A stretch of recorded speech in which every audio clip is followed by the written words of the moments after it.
What's up, y'all? Welcome back to Dolphins Daily, your daily dose of Dolphins content with me, Chris Kane.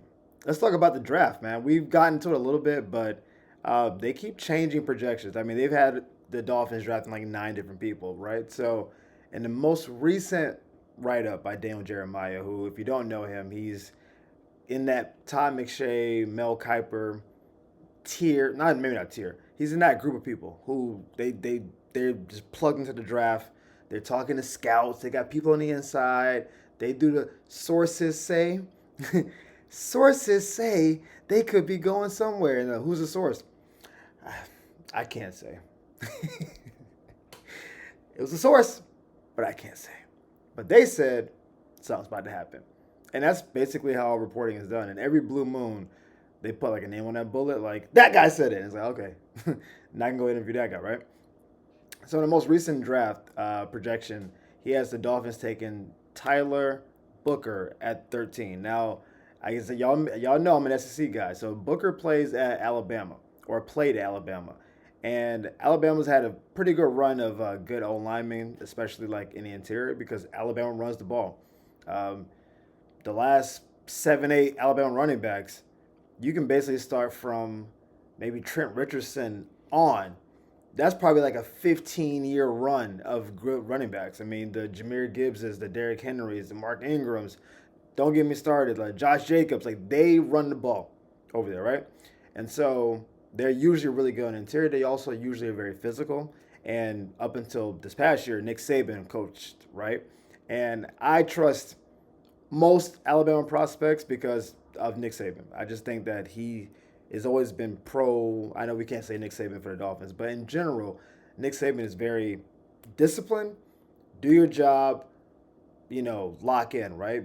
Like Alabama's very rarely like a soft team. They might lose a game, but they're not losing because they're not disciplined and tough, right? And we talked about wanting old linemen that were physical, that were tough, but were like dogs on the interior. We've seen it with Philadelphia. Like, I keep referencing Philly because they're the reigning champs, but we see on their own line, those guys get after it.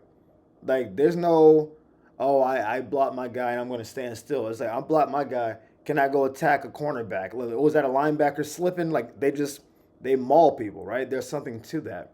And also, obviously, Tua is another Alabama prospect. So getting another Alabama guy on the team, Jalen Waddle, is always a good thing.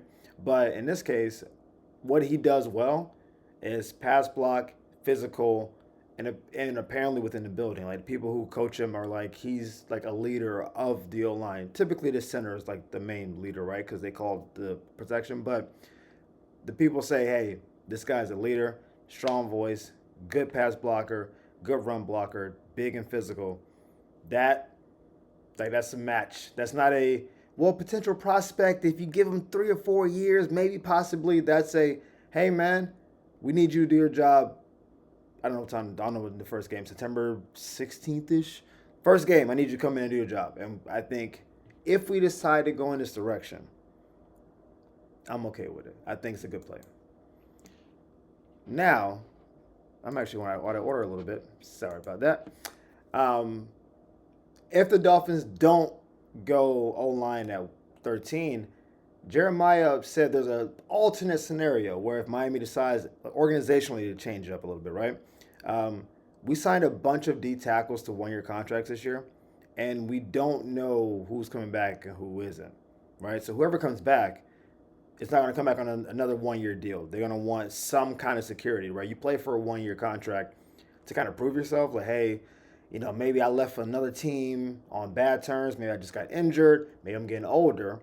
Let me play 1 year, show you my worth, bag me. I did my job, not for free, right? But for NFL standards, basically free, bag me. That's what 1 year deals are, right? So now we have all these guys who are like, hey, pay me and let me walk. And so if Miami decides we're going to have a vacancy on the D line, then Kenneth Grant, who played at Michigan this past year, on that very solid D line, could be a possibility, right? And as you saw with teams like Philly, as you saw with the Rams when they had Aaron Donald, as you see with Baltimore, Matabike last year was good. This past year was not so much. But when you're good on the middle interior, and you can, one, affect the pocket, which is such an important thing because now 3/4 of the quarterbacks run around, but for quarterbacks that don't move, or if your play is very time sensitive, like 3, 1, 2, 3, 4, ball come out, or usually a 5-step drop, whatever, 1, 2, 3, 4, 5, ball comes out. If you can affect the timing with pressure in the middle, that throws every route behind it off, right? So the idea isn't always. I think people jump to DNs because DNs have a usually one-on-one, sometimes a chip.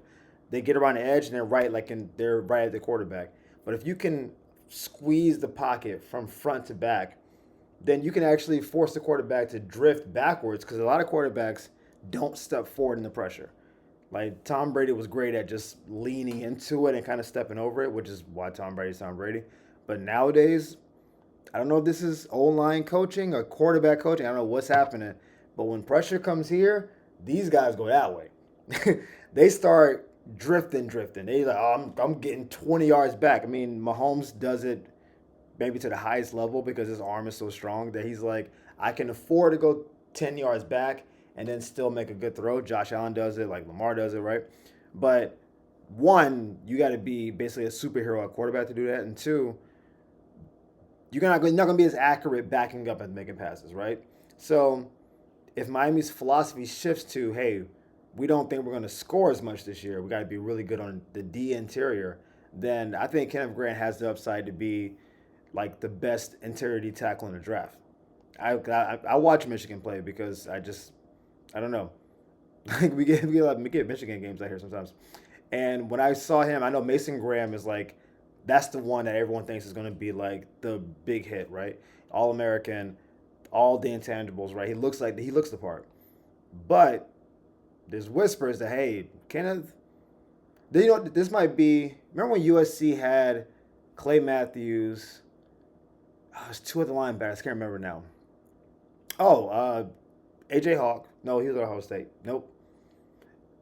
Whatever. USC had three linebackers, and Clay Matthews was the third of the three linebackers. The other two were like all-American level guys. But then when he went pro, Clay Matthews became like the best of them. I want to say Brian Cushing may have been it, but we can check that later. And sometimes that happens where you're in college and this person gets all the accolades, but then the other person is the one that actually blossoms, right? So there's some rumblings that Kenneth Grant's like ceiling is higher than Mason Graham's ceiling, but Mason Graham's floor is higher. So it's like he at worst will be like a very solid D tackle.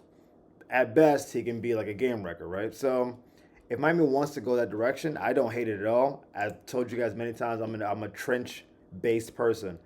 I don't want more receivers. I don't want more flashy corners. I want people in the middle that control stuff. And listen, I will be fine either way. I am inclined to go O-line because I think everything starts with protection, and we need O-line help. But if Grant's on the board and they want to go another way, I'm here for it. All right. This story is probably not funny, but I'm going to make it funny because I don't want this story to be serious. So you probably don't know this or you probably don't pay attention for real. But at the Combine, usually the GM of the team and the coach make themselves available to the public and to the media. And the media asks them all these questions like, who are you looking at? And how do you feel about the upcoming season? Or sometimes, hey, coach, you have a 1-year contract. How do you feel about being a lame duck coach? And no coach ever wants to answer the question of, hey, you got 1 year left on your deal. How do you feel about that? You feel good about no job security? Do you think you'll be fired? It's like, I don't want to answer these questions. The GM is right here. That's the guy that will fire me. So why don't you ask him how he feels about me? That's so normally teams do this. This is a pretty basic situation. This year, 3 GMs decided they're not showing up. One was Miami. 2 was Chicago, which is, I get that. They probably want Ben Johnson to get like more shine. Also, their GM is kind of on a hot seat. And then the Cowboys, because I'm sure Jerry's going to have his own separate press conference. It's like next to the Combine, just like like a little booth with just Jerry and a microphone.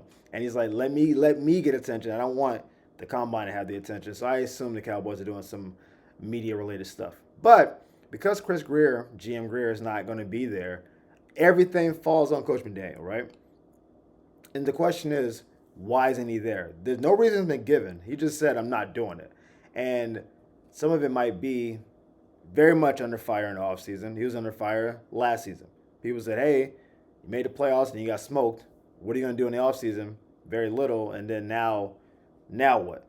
Right? Coach McDaniel's in his fourth year. He has more years on this deal, but our coaches typically haven't gone past the 4-year mark in recent memory. So now it's like, hey, is this a make or break year for the coach? And maybe he just doesn't want to do that. Maybe he's keeping his cards tucked. Or maybe he said, hey, nah, I'm the GM. I don't got to do this. I pay you to do this. I'm going to go sit in the back, watch you take questions, because Coach McDaniel never answers a question like this. His answers be like he'll get to an answer, but you'll be like, what was the question by the time he gets to it? Hey, how you feel about team chemistry? Chemistry, the way you think about it is sometimes, I'm like, fam, where are we? Did you answer my question or did you not answer my question? I think on some level, the more Coach McDaniel gets to talk, the more frustrated the media is going to get because he's not going to answer their questions directly. He's going to throw some allegory, some random quip in there somewhere, say something a little awkward but kind of funny, and then just laugh it off. And then we will get 9 questions and we wrote down 20. And Chris Grier will be in the back like, we got him. We got him. That's what I think he's doing. I don't think he wants to be part of this. I don't think he wants to answer any questions about the offseason. He doesn't want to talk about Tyreek maybe being traded. I think he's just like, I'm opting out. And maybe he shouldn't. It's probably bad optics. But also, if I was GM, I don't want to stay here and be scrutinized by people who I know are not on my side. So shout out to you, Chris Grier. The Stu Goss is strong in you for pulling that off. So keep it up. And as always, guys, we appreciate y'all tuning in to Dolphins Daily. We thank y'all for the subs. Thank y'all for the likes and the watching. And we'll see y'all next time. Peace.